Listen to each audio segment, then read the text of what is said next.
नांगोलखौ जे नन बर' कमिउनिटिस बिटिआर नि नन बर' कमिउनिटिसआ स्पेसियली नागारनानै फैबाय आरो आं बिआर फेरेंगा बा रनजित बसुमतारीखौल' जे सापर्ट खालामालासिनो 40टा समस्तिनि 40 जन केन्डिडेटखौ सापर्ट खालाम थांदों।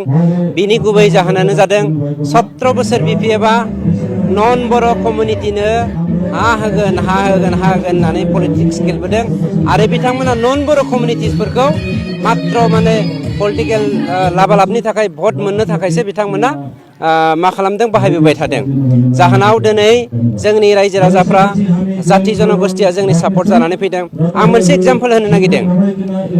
नेपालीफ्रा प्रोटेक्टेड कमिउनिटिस, आदिवासीफ्रा प्रोटेक्टेड कमिउनिटिस, ओमफ्राय कुसफ्रा प्रोटेक्टेड कमिउनिटिस। बै प्रोटेक्टेड कमिउनिटिसफोरखौ आगोल बिटिसि जोनोम जानायनि सिगां बिथांमोना हानि खाजोना होयोमोन। किन्तु दिनै बिटिसि फैनायनि उनाव बिपिएफ सासननि सिङावहाय बिथांमोना मा होनो लेन्ड हल्डिंनि जरिमानासो होनो गोनां जादों, लेन्ड अकुपाइड जरिमाना। होमब्ला बिसोर जे थगायजादों दिनै नेपालिफ्रा हमदांनो हादों, सावथालफ्रा हमदांनो हादों, उरावफ्रा हमदांनो हादों। जायनि जाहोनाव बिथांमोनखौ किक आउट खालामनानै गोदान सरकार दानानै जौगाथाय लाबोनो थाखाय, सान्थि गायसननो थाखाय आरो जोंनि खाथियाव माने इउनिटिनि एनाजरि होननानै बुंगोन, खौसेथिनि माबाखौ जौलेंखौ खाज्रायफिननो थाखाय बिथांमोना दिनै इउपिपिएल हान्जाजों जइन जाफैदों आरो सापर्ट होदों। दिस इज द मेइन पइन्ट अफ सापर्टिं टु द इउपिपिएल पार्टि। सा ओनसोलनि थाखाय ओरैनो साहा ओनसोलनि बांसिन हायानो माने मा होनगोन फरेस्ट भिलेज। बे फरेस्ट भिलेज हायाव दिनैसिमबो मा खालामनो हायाखै, रायजो राजाफ्रा इक'नमिखौ डेभेलप खालामनो थाखाय एग्रिकालसारनि सायाव जौगाहोनो हायाखै।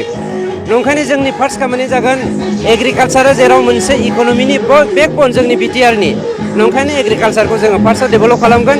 सेकेन्डआव जोङो खालामगोन कमिउनिकेसनखौ जोङो डेभेलप खालामनायनि उनाव जोङो इडुकेसन पेरेलेलि जों गासिखौबो लांजोबगोन। दिनैनि दिनाव गुरखा समाज, सान्थालि समाज आरो कुरुक समाज, बे मोनथाम समाजा जोंखौ 100% हेफाजाब होगासिनो दङ। आरो दिनै नोंथांमोना नोंथांमोननि मिडियानि गेजेरजों फोसावनो मोनबाय, जोङो बे मोनथाम कमिउनिटिजों इन्टेलेक्सुयेल डिसकासन जादों आरो इन्टेलेक्सुयेल डिसकासनजों लोगोसे जोङो दासो अपेन सेसन मोनसे जागासिनो दङ। आरो बेनि दिनै बेखौ फकास खालामनो हादों दि 14 नं सिरांदुवारावहाय मा होनो जोंनियाव 19,000 नन बर' कमिउनिटि दङ। बेनि गेजेराव जोंहा रोखा 60% नन बर' स्पिकिं कमिउनिटिया फ्रम द टटेल कास्टिं जोंखौ सापर्ट होनो थांखागोन। आरो दिनैनि बे जथुम्मानि गेजेरजों नोंथांमोना प्रेक्टिकेल प्रमानखौ होनो हादों। आरो खाम्फाया जे मोनसे बाथ्रा होनदों नन बर' कमिउनिटिनिफ्राय मोना होननानै, बिथाङा पलिटिकेल मोनसे डायलग होदों।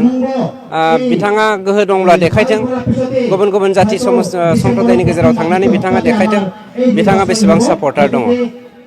আজি সভাটো হ'ল আমাৰ বিটিআৰ গোৰ্খা সমাজৰ জইন সভা আছিল। লগতে এই জইন সভাটো এইটোকে আমি কৰিছিলোঁ যে সৰ্বপ্ৰথম 14 নং চিৰাংদুৱাৰ সমষ্টিৰ প্ৰাৰ্থী আমাৰ ৰঞ্জিত বসুমতাৰী জিকৰ কাৰণে মেইন গুৰুত্বপূৰ্ণ সভাটো ৰখা হৈছিল। তাৰ উপৰিও আমি আজি 17 বছৰ যোনটো ভুক্তভোগী গোৰ্খা সমাজ, লগতে 17 বছৰ কাৰ্যকালত আমাৰ বিটিচি গভৰ্ণমেণ্ট প্ৰশাসন লগতে বিপিএফ পাৰ্টীয়ে আজি গোৰ্খা সমাজক বহুত দমন নীতি আৰু লগতে ডমিনেট কৰি ৰাখিছিলে। তাৰ উপৰিও আমি সকলো চিৰাংবাসী গোৰ্খাই মানে এটা চেঞ্জৰ পৰিৱৰ্তন বিচাৰিছোঁ। পৰিৱৰ্তন আনাৰ কাৰণে আজি আমি কাম কৰি আছোঁ।